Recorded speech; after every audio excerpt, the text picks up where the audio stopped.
¿Le ha pasado que con la pandemia, pues ha tenido mayor insomnio, a lo mejor sus horarios para dormir, le ha costado más trabajo o están al revés los horarios? Bueno, trastornos de sueño, ese es nuestro tema del día de hoy con la doctora Gida Ortiz. Ella es especialista en TOC y especialista en ansiedad. Muchísimas gracias, doctora Gida. Qué gusto tenerte nuevamente conmigo aquí en el programa y platicar, pues, de los trastornos del sueño, que es un tema bien actual y bien importante. Pues hola, es un gusto volver a vernos a pesar de esta cuarentena, ¿no? Estar por acá con ustedes en larga distancia, pero Qué, siempre presente. Así es, doctora. Doctora, ¿qué trastornos del sueño se ha agudizado más actualmente? La pandemia, desgraciadamente, pues no ha terminado y no sabemos cuánto falta para que termine, pero los trastornos del sueño, desgraciadamente, se han agudizado. ¿Qué trastornos se han agudizado específicamente, hablando del sueño?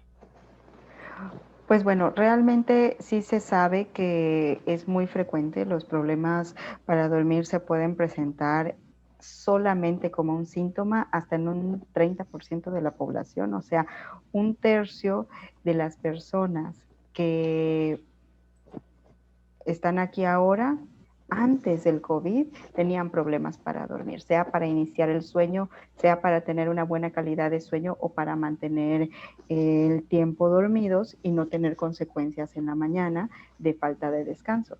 Pero es muy curioso porque justamente buscando información encontramos que a raíz del coronavirus todo esto se disparó. Entonces, si antes hablábamos de que al menos en México, por ejemplo, se decía que por ahí del 2016, por ejemplo, el 18.8% de la población, más que nada mujeres, específicamente en localidades grandes, más aún cuando tenía relación con eh, o comorbilidad con obesidad y sobrepeso, decíamos que el 18.8% de las personas tenían problemas para dormir.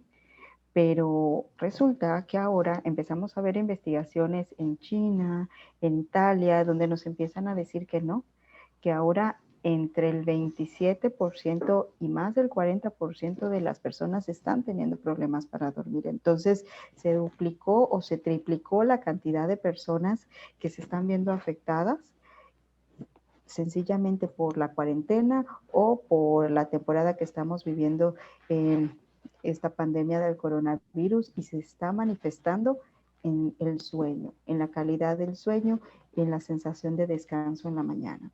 ¿Podríamos decir que son las causas del insomnio o hay otras causas del insomnio, doctora?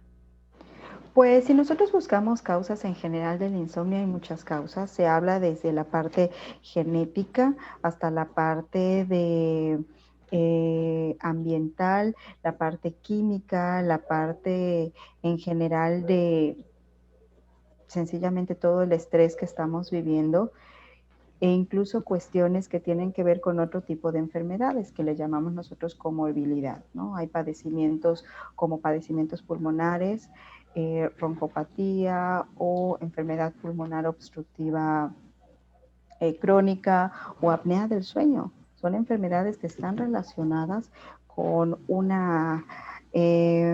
con un bajo índice de un sueño reparador. Entonces, hay muchos factores, como siempre en medicina, que pueden llegar a confluir y al final darnos una enfermedad. ¿Qué podemos hacer cuando no podamos dormir, doctora? Estamos platicando de trastornos de sueño con la psiquiatra, la especialista en psiquiatría, la doctora Yeda Ortiz, y obviamente especialista en TOC y en ansiedad. Doctora, ¿qué hacer? ¿Qué podemos hacer para dormir? Pues realmente tenemos muchas de estas que se llaman medidas de higiene del sueño. Esta higiene del sueño pues nos hace entender que a veces podemos contaminar nuestra conducta antes de dormir y que eso pueda perjudicarnos a la hora de tener un sueño reparador y una sensación de descanso por la mañana, ¿no? Entre ellas hay muchas bien conocidas que ahorita se están retomando más. Por ejemplo, evitar las comidas copiosas, o sea, comidas abundantes o cargadas de grasa o cargadas, Yo por pues al ejemplo, taco con copia, ¿no? Perdóname. y además con un refresco de cola, ¿no? Sí, por favor. Para que nos termine de gustar. Efectivamente, muchas personas dicen que no sienten gran diferencia, pero a muchas personas sí les puede llegar a afectar. Estimulantes, cafeína o café, refrescos que puedan tener altos contenidos de azúcares, también son importantes evitarlo. Y pues bueno, esto con respecto a la dieta, pero también hay otras cosas que nos pueden llegar a perjudicar. Por ejemplo, cosas que ya son más comunes, como las pantallas de celular. Nosotros sabemos que todo lo que es pantalla o todo lo que es sencillamente cualquier dispositivo electrónico emite ciertas ondas de luz que están hechas diseñadamente específicamente para despertar a nuestro cerebro, ¿no? Entonces, sí, eh, la realidad es que lo que más hacemos las personas adultas es acostarnos en nuestro momento de descanso antes de dormir y tomar el celular y Sí. sencillamente empezar a checar redes sociales o empezar a contestar mensajes. Lamentablemente, el uso antes de 2 horas de dormir de pantallas, sean tabletas electrónicas, sean celulares, sean computadoras portátiles o lo que sea, pueden llegar a estimular al cerebro y eso hacer que no tengamos un sueño con una calidad reparadora, con una buena calidad de descanso. Y son cosas que lamentablemente ya podemos hacer un hábito. Entonces, entre Claro. las medidas de higiene del sueño están evitar pantallas antes de dormir, 2 horas antes de dormir, evitar comidas copiosas que puedan llegar a estimular más al cerebro, es evitar entre esas, por ejemplo, entre las comidas copiosas también van los estimulantes. También podríamos considerar evitar ejercicio físico extenuante dos Evitar. horas antes, evitar Ok. 2 horas antes de dormir, o sea, preferir hacer ejercicio en las mañanas o Las tardes. en las tardes, pero no antes de dormir, como muchos tenemos la costumbre. ¿Por qué? El ejercicio físico se ha considerado un buen estimulante incluso de la función cognitiva, ¿no? Entonces, si nosotros hacemos un ejercicio extenuante, es muy probable que nos sintamos cansados y que nos podamos relajar cuando nos vayamos a dormir, pero a muchas personas eso les estimula y hace que tengan más dificultad para conciliar el sueño.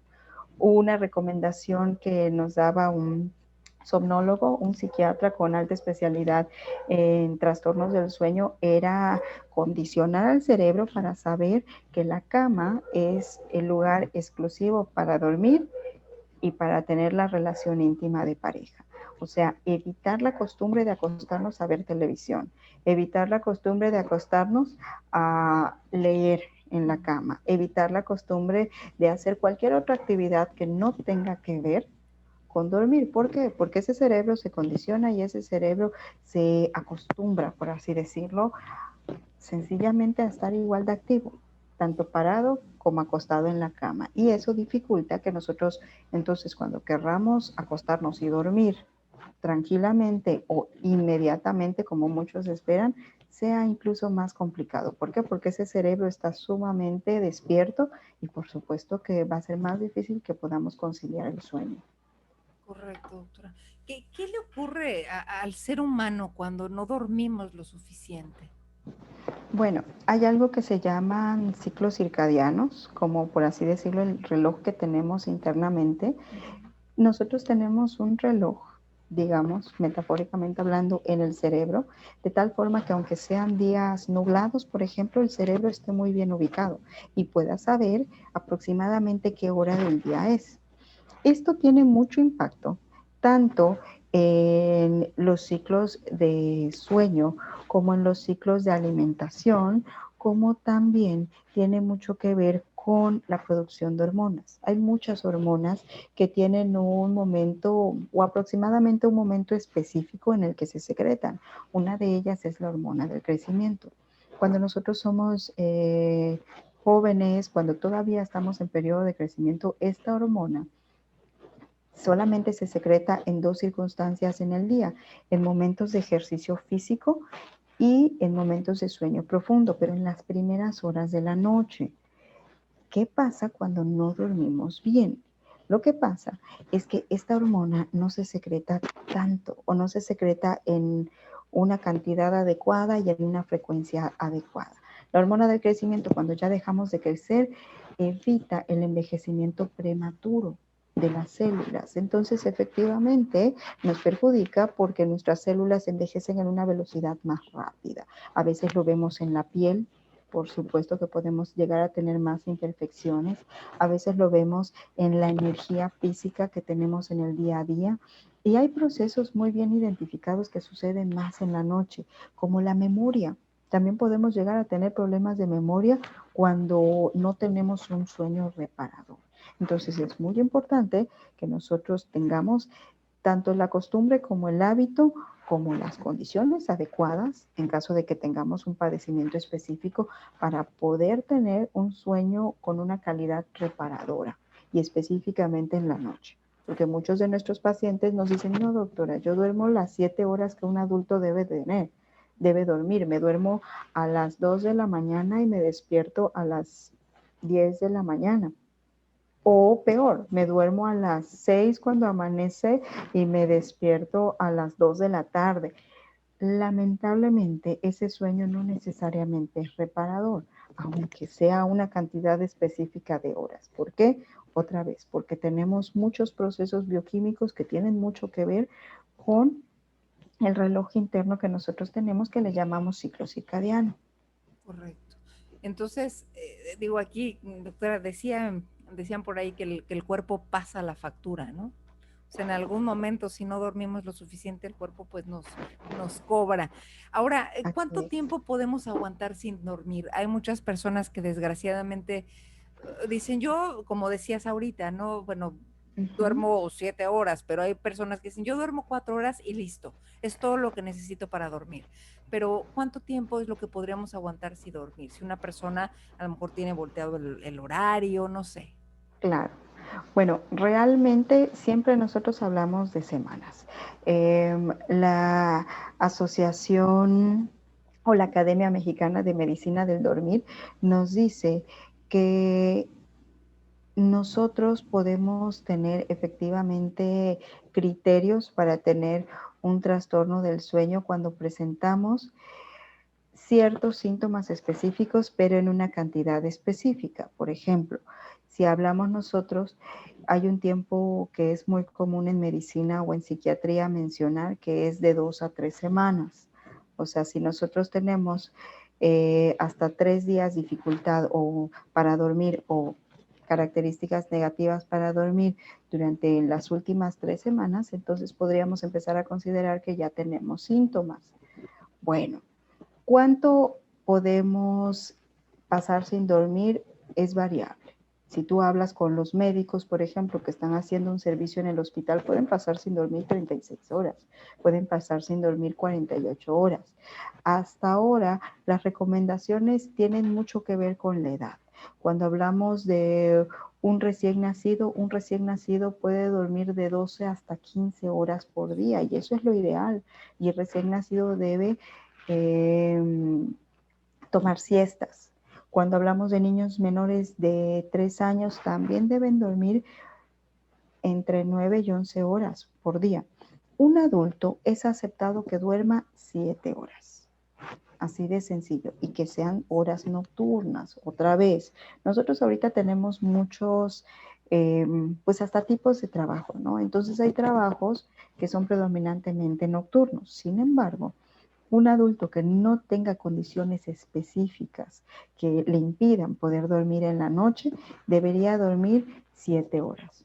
Ok. Se ha considerado que en un momento dado los adultos mayores necesitan dormir menos. Eso yo le digo a mis pacientes que no es cierto. No es cierto. Tienen más dificultad para dormir, pero eso no quiere decir que necesiten dormir menos. Quiere decir que es un síntoma más común en adultos de más de 65 años, pero es igual de importante como en las personas más jóvenes. Y si nosotros hablamos con una persona que tiene 60, 70, 80 años, te puede decir que le angustia, le agobia no poder dormir. Entonces hablamos de un síntoma, y un síntoma importante de atender igual que cualquier persona que tenga distinta edad, ¿no? Entonces el adulto debe dormir cuando menos 7 horas de predominio nocturno y conforme somos más jóvenes requerimos dormir incluso más horas. Correcto, doctora. ¿Qué tan cierto es eso de que si dormimos más, más sueño tenemos? ¿Es cierto?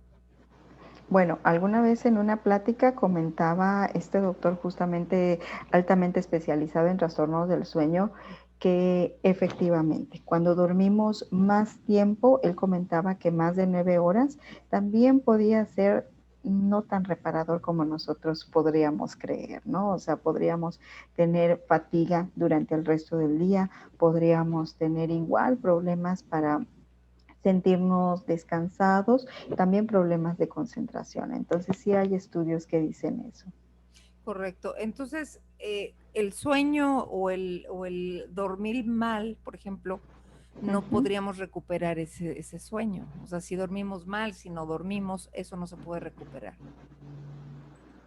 Digamos que podría tener consecuencias que a la larga nos van a ser negativas. Esas consecuencias se pueden presentar tanto en el apetito, eso está muy bien investigado, que las personas que tienen problemas para dormir tienen más probabilidad de tener sobrepeso y obesidad. Las personas pueden tener más frecuentemente problemas para regular la presión arterial, podrían tener más probabilidad incluso de tener trastornos de ansiedad y depresión. Entonces es muy importante que nosotros entendamos por qué los médicos hacemos tanto hincapié, más los psiquiatras, en el sueño. Necesitamos dormir, así de sencillo.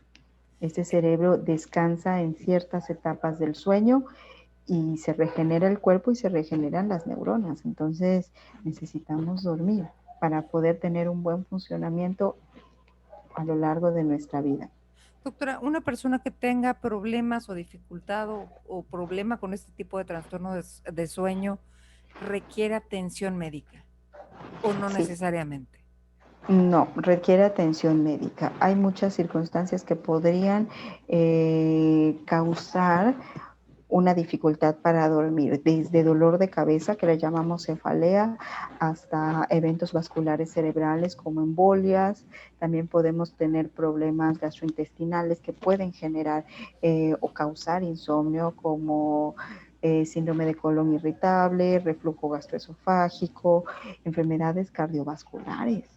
Entonces puede ser que realmente el insomnio sea un síntoma que nos está señalando que requerimos una valoración completa, ¿no?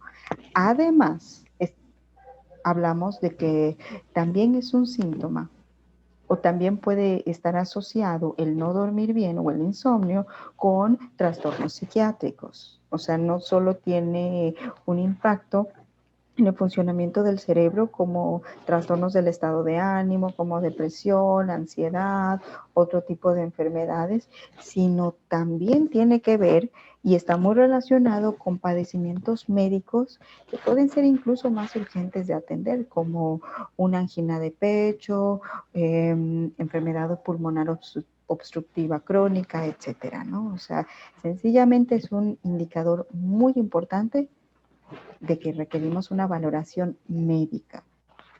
Ya el orden en que querramos nosotros ser atendidos será decisión de nosotros. Lo que siempre les recomendamos es que visiten a un médico, se hagan los estudios necesarios y si el médico lo determina o lo aconseja, también hacer una valoración médico-psiquiátrica. Correcto, doctora Gida, quiero agradecerte muchísimo, como siempre, por tener tiempo para el programa, para todos los seguidores que tenemos y que siempre tus temas y los programas que me llevamos, bueno, pues siempre causan alivio para muchas personas y te lo agradecemos muchísimo, doctora Gida Ortiz. No, les agradezco mucho permitirme este espacio y espero que toda esta información les sea de utilidad. Y como siempre, recomendamos, vayan con su médico de confianza, visiten a su médico de confianza y tengan la tranquilidad de que el médico les va a atender seguramente de la manera necesaria para poder encontrar una causa probable de este insomnio y al final hacer que ustedes tengan una mejor calidad de vida. Correcto, y que nos enseñes a tener una higiene, ¿qué es higiene de sueño? ¿Es correcto? Ujú. Medidas de higiene del sueño. Medidas de higiene del sueño. Ahí vamos a estar compartiendo, sigan a la doctora Gida en su página en redes sociales, tanto en Instagram como en Twitter y en Facebook. Así es que ahí va a tener muchos consejos y muchos comentarios que usted puede hacerle y por supuesto las dudas las puede mandar al programa y siempre se las hacemos llegar a la doctora Gida Ortiz para que nos haga favor de responderlas. Gracias, doctora Gida Ortiz, te queremos con todo el corazón.